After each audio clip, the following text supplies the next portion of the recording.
Hello everyone and welcome to the Transit Nomad family. Please make sure to subscribe if you haven't done so already. Today we're going to be checking out some public transportation in La Jolla, California.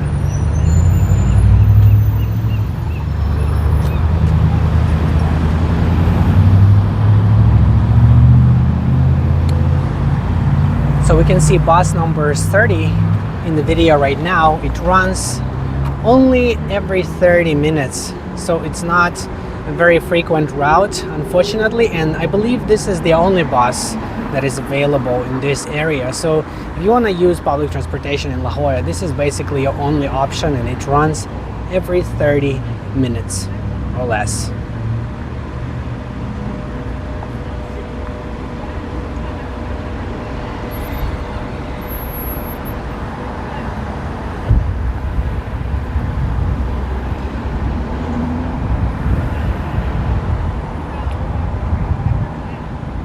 There is a bus stop behind me. I'm gonna show it to you in a minute. It's gonna be pretty interesting to just take a look at it and see what it has to offer. If you're not too familiar with the route, or if you wanna explore the option of taking public transportation, it has basically no information. And I think that is kind of a sad thing. If you wanna attract new transit riders, that is probably not the best way to do it.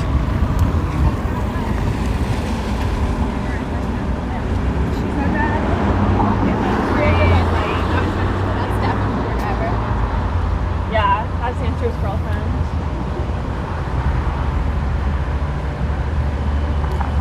All right, hopefully the light turns green in about 10 seconds. I can tell by looking at this pedestrian crossing in this area. If you want to cross the street, you have to press the button and then wait.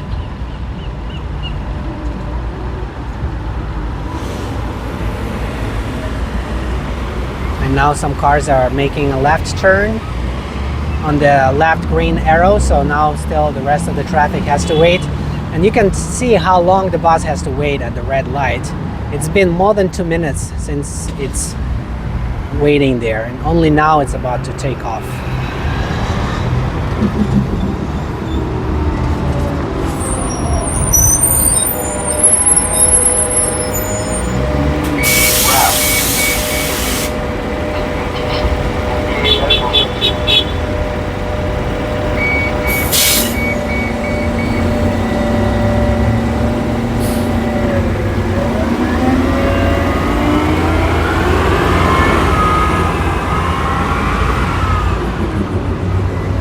You can see the bus was pretty empty right there, and it's actually a pretty good question. Why is it empty? There are so many cars on this street, and this is such a popular destination for lots of people, especially on weekends.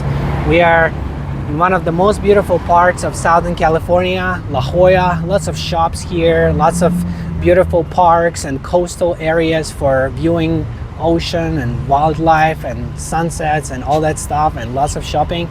And you can see that almost no one was using that bus right there. And we are looking at the bus stop, and you can see that the good news is there is a bench, so you can sit, and it's a good thing to have a bench because the frequency is 30 minutes. So if you just missed that bus right there, you might have to wait for another 30 minutes, which is pretty crazy.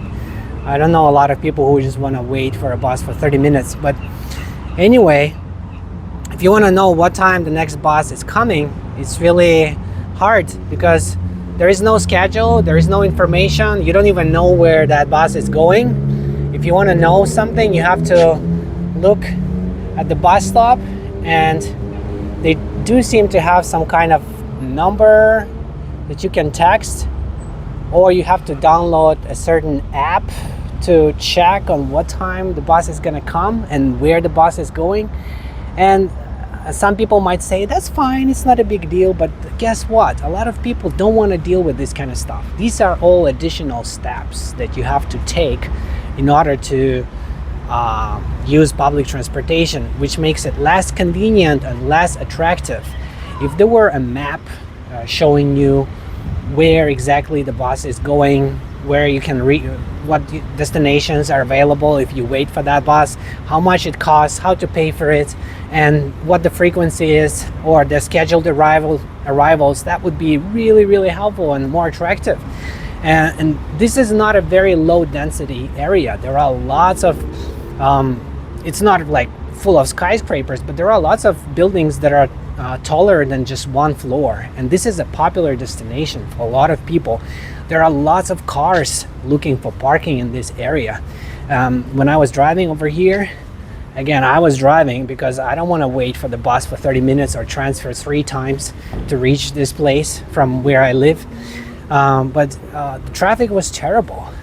It took me 45 minutes to get here instead of 20 minutes or 25 minutes because of all the cars and everybody who's trying to get to this area, because it is a popular destination.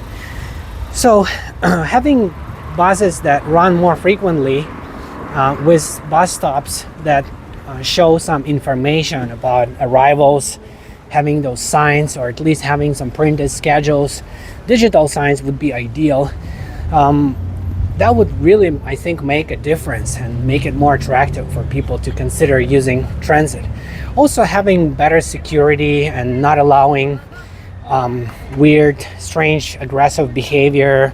There are a lot of people who are just yelling crazy things or smelling bad on buses, and a lot of usual folks might be a little bit turned off by this kind of behavior.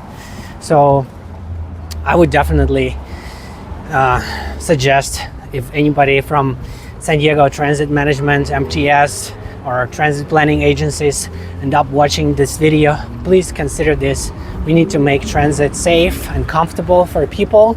I know that there have been more transit security officers recently hired, and that is really a big improvement. But let's not stop there. Let's do even more. If we want people to use public transportation, we want people to pay for public transportation, and we want to recover as much expense as possible from people who ride transit, we need to make it more comfortable, safer, more attractive, and that includes having a comfortable environment and also frequent service. 30 minutes is not good enough, especially if there's no information about arrivals or anything like that. It's really hard to know. You have to download the app. Not everybody wants to deal with that kind of stuff. But other than that, La Jolla is really beautiful. I filmed one of my videos at this location about moving to the United States.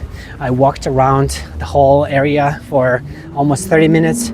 I hope if you are interested in this kind of topic, you can find this video on my channel about how to prepare for living in the United States before traveling the world. It's a pretty interesting video. And I'll see you in Europe, and I'll see you in Asia. Thank you very much for watching this video. Thank you for liking and commenting and subscribing, and I look forward to seeing you next time. Bye bye.